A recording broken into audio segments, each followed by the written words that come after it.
last week on Legally Kidnapped. Good evening. Our top story this week: fears and claims by the child protective industry that persisting economic woes would increase child abuse in the USA proved to be unfounded as cases continue to drop all across the nation, even though child homelessness is up 33% over the last 3 years. And based on that and the Jerry Sandusky Penn State sex abuse scandal, the Desperate for Kids child protective industry, with the help of Senator Bob Casey from Pennsylvania, tries to intensify mandatory reporting laws to include everybody for every little thing, which Uncle Wexler says will backfire, overwhelming the system and causing more innocent families to suffer the false accusations and unnecessary removals of their children. Thanks to a court order, the state of Kentucky begins releasing the records of children who have died from abuse and neglect while under the watch of CPS agents, although some of the records are still missing, prompting the Courier-Journal to ask the judge to hold some child welfare officials in contempt for hiding them. And even though critics of Kentucky's child welfare system say accountability changes are needed, the system sucks come to the rescue, trying to sucker people into believing that we should not blame incompetent workers who are supposedly overburdened in an underfunded system, which is a case of digging their own holes. In Nebraska, a legislative committee releases a report into the state's decision to privatize their child welfare system and releases their findings and recommendations for another wave of reforms, which includes 18 recommendations to fix its broken child welfare system, including cutting off the private contractors and taking back responsibility for the kids themselves. A progress report is issued regarding New Jersey's child welfare system, claiming that although the state's child protective industry has made strides in many areas, they still continue to fall short of several key performance benchmarks. And a new law is proposed that would require that stolen children be raised in their real family's religious faith, after a Muslim family complained about their son being converted to the foster family's religion. In Arizona, a system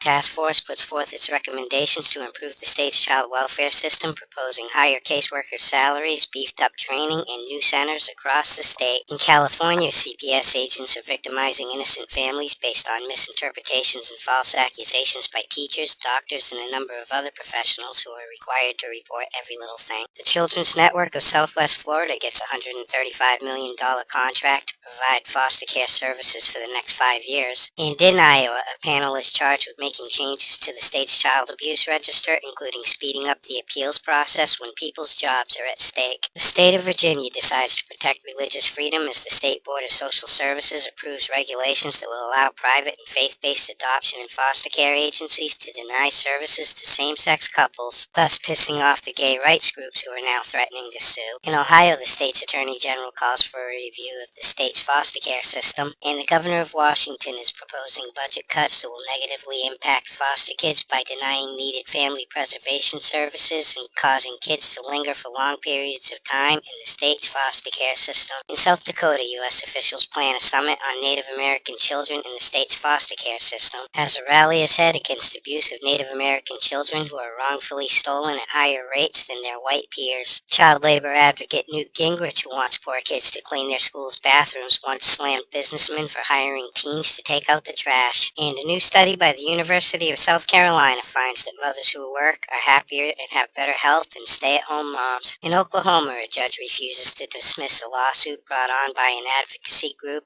against the state's foster care system. Oklahoma kids living in group homes are sent to some families' homes, not their own, to spend the holidays, thus giving staff the time off to spend with their own families. And new information based on last year's census show that custodial fathers are much less likely than custodial mothers to receive child support. In China this week, parents are in an uproar over the Wolf Dad's Parenting Guide, which promotes extreme tactics such as beating his children and not allowing them to have any friends. In Ireland, a family wins the right to ask the court for reports related to the care of their brother who was killed while in the custody of the child protective industry. And in India, a social worker is arrested for stealing mopeds. In Australia, a parliamentary report finds that new moms are having their babies in secret for fear of having them taken away by the child protective industry. 5 women testify at a public hearing into forced adoption in Tasmania, saying that they were so drugged up that they couldn't remember signing the adoption consent papers. A magistrate criticizes Australian CPS agents over their failure failure to protect 5 children born to a drug-addicted mother. A new survey reveals that the most experienced users of the country's family court system tends to be the least satisfied.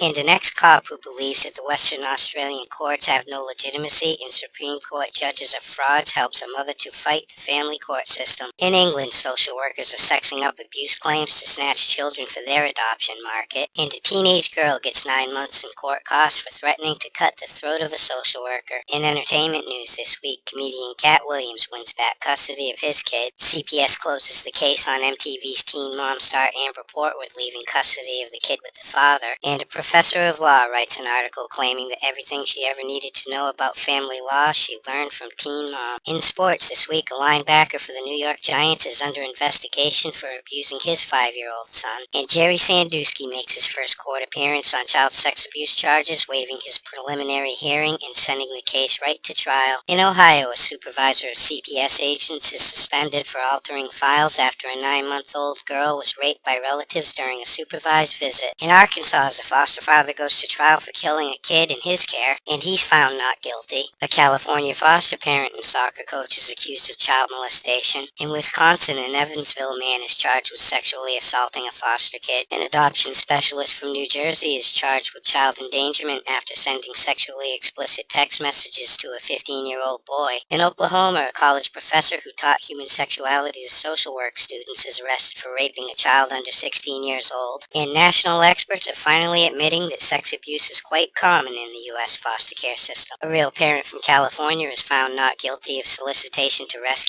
kidnap her child from his foster home. In Florida, a group home for boys surrenders its license after an abuse accusation. In Illinois, an 18-year-old writes a letter to Congress with her holiday wish, which is to keep her family together, including her father, who is facing deportation. And in Maine, a couple who help the homeless and who are working to regain custody of their stolen child from the child protective industry is murdered. After losing weight in foster care, the 200-pound 8-year-old who was snatched from his mother because he was fat will go to live with his uncle. In Michigan, a judge sides with Marianne Godbaldo and refuses to reinstate charges that she shot at cops who were trying to help CPS agents snatch her kid due to her refusal to drug her with dangerous antipsychotics. In South Carolina, 2 social workers are fired after failing to protect a little girl who died while under their watch. In Texas, a lawsuit claims that CPS agents removed a child from her grandmother out of spite. And finally, tonight in Washington, D.C., a woman files a complaint after being accused of indecent exposure for breastfeeding her hungry baby in a public place. For these stories and all the latest dirt on the child protective industry, visit www.legallykidnapped.com. And until next week, this is Baby LK, over and out.